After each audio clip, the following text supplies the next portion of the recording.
చాలామంది హీరోస్ వచ్చారు కాబట్టి అటుపక్క మీ సీనియర్స్ని చూసారు, వాళ్ళ కొడుకుల్ని కూడా చూస్తున్నారు కాబట్టి ఏ హీరోకి ఇప్పుడు ట్రెండింగ్లో ఉన్న హీరోస్కి ఒక యాంటాగనిస్ట్ క్యారెక్టర్గా చేయాలని ఉంది హీరోలకి? చిరంజీవి గారు.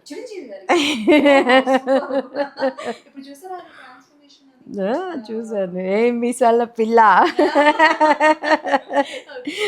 మా స్నూఫీని చూసి నేను అదే దానికి చిన్న చిన్న మీసాలు ఉంటాయి కదా, దాన్ని నేను అదే ఏ మీసాల పిల్ల అన్న కదా, ఏ పేరుతో పిలిచే చాలు మన గొంతులో ప్రేమ కనిపించిందంటే కనెక్ట్ అయిపోతుంది. బాబా బయోపిక్స్ మీద మీ ఒపీనియన్ ఏంటి? ఇట్స్ గుడ్ అండి, కానీ ఉన్నది ఉన్నట్టు చేయగలగాలి. దాన్ని మళ్ళీ మసిపూసి మారేడికాయ చేసి సినిమా కోసం అని చేయకూడదు. ఓకే, సో ప్రొడ్యూసర్ అవుదాం అనుకుంటున్నారు కాబట్టి మీ బయోపిక్ని మీరు ఎప్పుడైనా తీద్దాం అనుకుంటారా?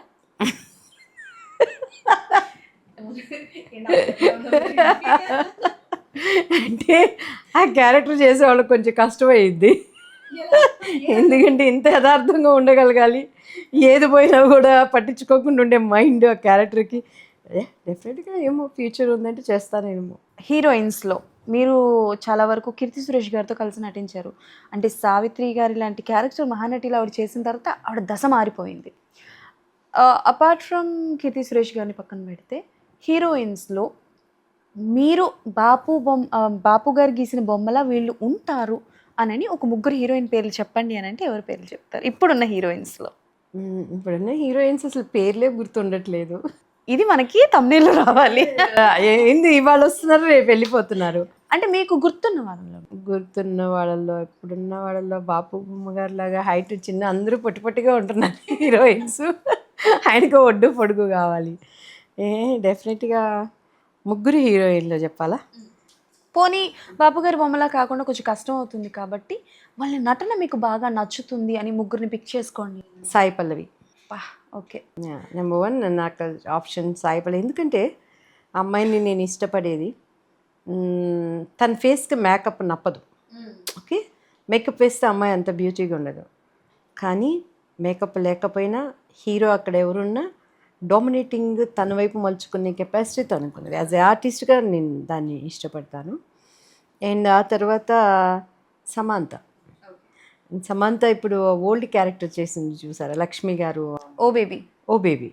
అండ్ ఓ బేబీ తను పక్కన ఊ అంటావు లాంటి క్యారెక్టర్ చేసా. తన ఫ్యామిలీ సిచ్యువేషన్స్ ఎలా ఉన్నా కూడాను, తన హెల్త్ కండిషన్ ఎలా ఉన్నా కూడాను, ఆ మానసిక బాధని తను జయించుకుంటూ ఆ ఓ బేబీ సినిమాలో ఆ నడక చూసారా, లైఫ్ తను యంగ్ ఏజ్ వచ్చినా కూడా దాన్ని క్యారీ చేస్తూ వచ్చింది.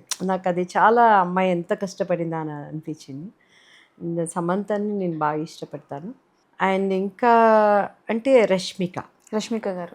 రష్మిక యానిమల్ మూవీలో తను ఒక సీన్ చేసింది, లైక్ వాడు సెకండ్ హీరోయిన్తో బెడ్ రిలేషన్ కలిగి వచ్చాడు అన్నప్పుడు అది మూవ్ని చూపిస్తా నవ్వుతానే తన ఎమోషన్స్ చూపిస్తుంది.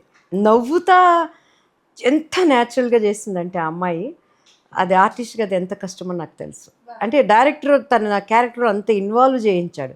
ఒక పక్క కోపం వస్తుంది, తనకు ఉక్రోషము, తన భర్త, అదే నేను టచ్ చేసి నేను అలా ఉంటే నువ్వు ఒప్పుకుంటావా?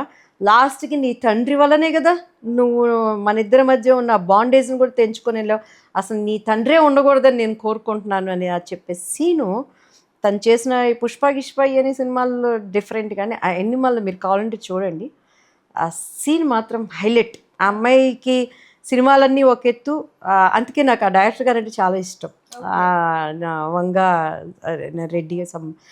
సందీప్ వంగా గారు, నాకు ఆయన ఆ అమ్మాయి దగ్గర చేయించిన విధానం హ్యాట్స్ ఆఫ్ అండి. ఓకే, హీరోలకి మదర్ క్యారెక్టర్ అయితే ఏ హీరోకి మదర్ చేద్దాం అనుకుంటారు?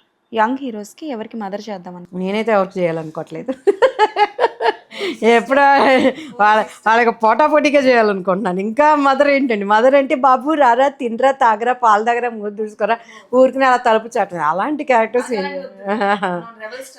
రెబల్ నువ్వు అక్కడ హీరో అంటే ఇక్కడ లేడీ ప్రకాష్ రాజ్ అవ్వాలి. ఓ లేడీ ప్రకాష్ రాజ్, అంతే, గిల్లించుకోవాలి. అలా సై అంటే సయ్యే క్యారెక్టర్ చేయాలని నేను ఇష్టపడతాను.